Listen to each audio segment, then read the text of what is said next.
તો હવે કરવાનું શું? તમે પહેલા વાત કર્યો રજૂઆત જે હોય તમે કેમ કરવાનું છે?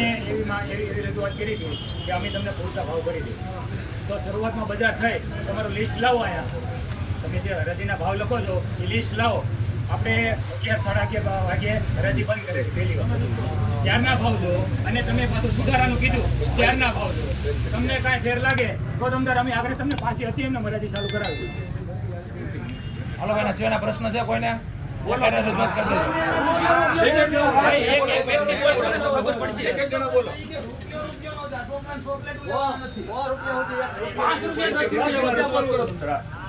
રૂપિયા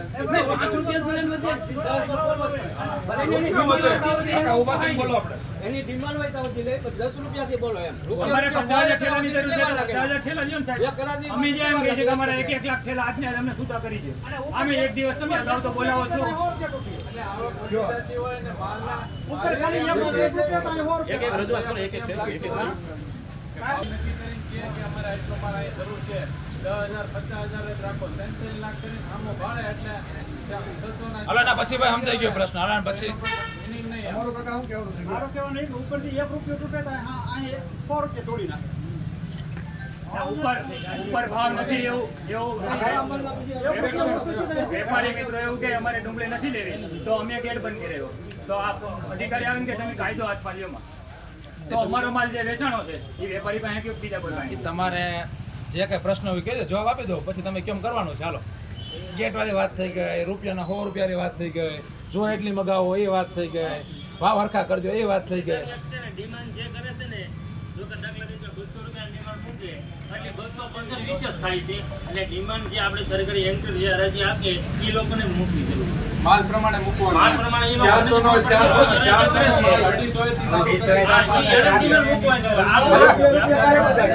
તમારો વ્યસ્ત થાય ને ટાઈમ વ્યસ્ત થાય.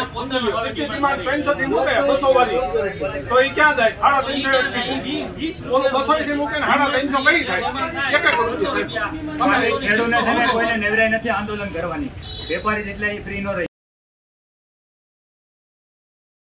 પ્રશ્નના જવાબ આપી દઉં છું ભાઈ. આ યાર્ડ છે ને 1958 માં બન્યું. તેથી રૂપિયો નખાય છે ને આટલા વર્ષથી આજે નખાય છે રૂપિયો. 76 વર્ષથી રૂપિયો નખાય છે. અને 2000 રૂપિયા ભાવ થયા ને ત્યારે રૂપિયો જ નાખતા હતા અને 60 રૂપિયા મણ વેચે ત્યારે રૂપિયો જ નાખતા હતા. એટલે ત્યાં લગી કોઈ વાંધો હતો નહીં. વચમાં નહીં બોલતા ભાઈ. હવે વચમાં નહીં બોલતા ભાઈ. વચમાં નહીં બોલતા હવે. હા એટલે એનો આપણે જવાબ તમને આપી દીધો. અને ભાવ હોય ને તો રૂપિયો હોય કે 5 રૂપિયા હોય કે 10 રૂપિયા એનાથી કોઈ ફેર ન પડે. બરાબર. અમારે તો 400 રૂપિયા જ મૂકવા હોય પણ ઘણી વખત માલ એવો હોય તો 350 મૂકતા હોય, 300 મૂકતા હોય, 200 રૂપિયા મૂકતા હોય. અને કદાચ 20 વધે અમુક માલમાં ઊંચી ડિમાન્ડ આવી ગઈ, 25 વધે, 50 હોય, 200 વધતા હોય. એટલે એ કાંઈ આપણે કાંઈ બહુ વસ્તુ એ કાંઈ એવી નથી.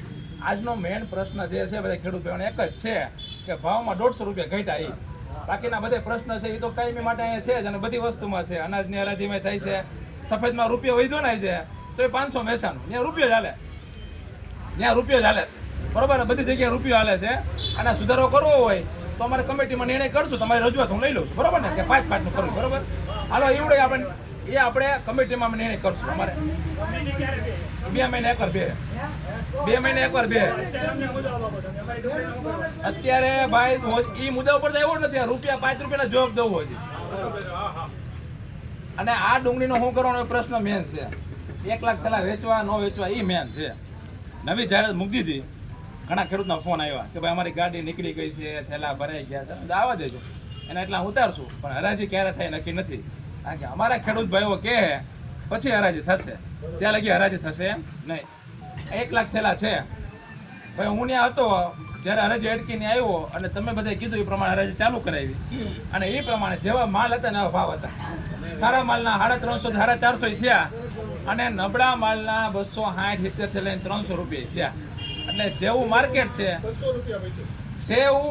છે આજના માર્કેટ પ્રમાણે માલ વેચે છે.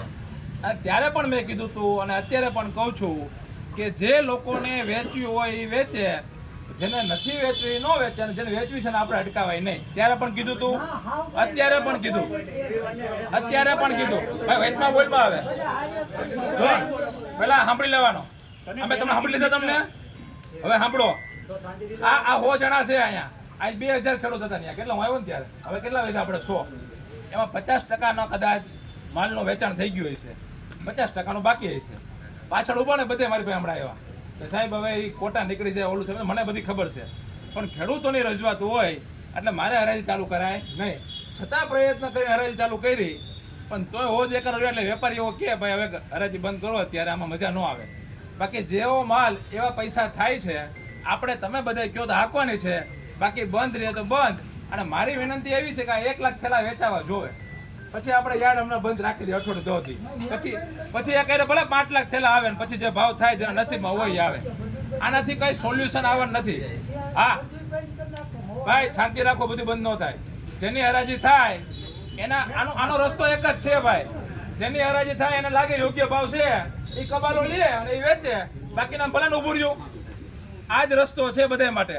અત્યારે 12 વાગ્યા 1 વાગ્યો, 1 કલાક બગડી આપણી, સાંજે 6 વાગશે, 6 કલાક બગડશે આપણી, કાલે દી પાછો બગડશે આખો, એટલે 2 લાખ થેલા બીજા આવવાના, 5 દિવસ ગમે ત્યારે કરો, ત્રીજો દિવસ બગડશે એટલે 3 લાખ થેલા આવવાના. આ ઉગવાની બહાર નીકળી ડુંગળી એ ગમે ત્યાં વેચવી જ પડશે. આપણે કેટલી નુકસાની કરવી એ આપણા હાથની વાત છે. વેચવું ન વેચવું, ખેડૂતના ભાવ થાય તો ખેડૂતને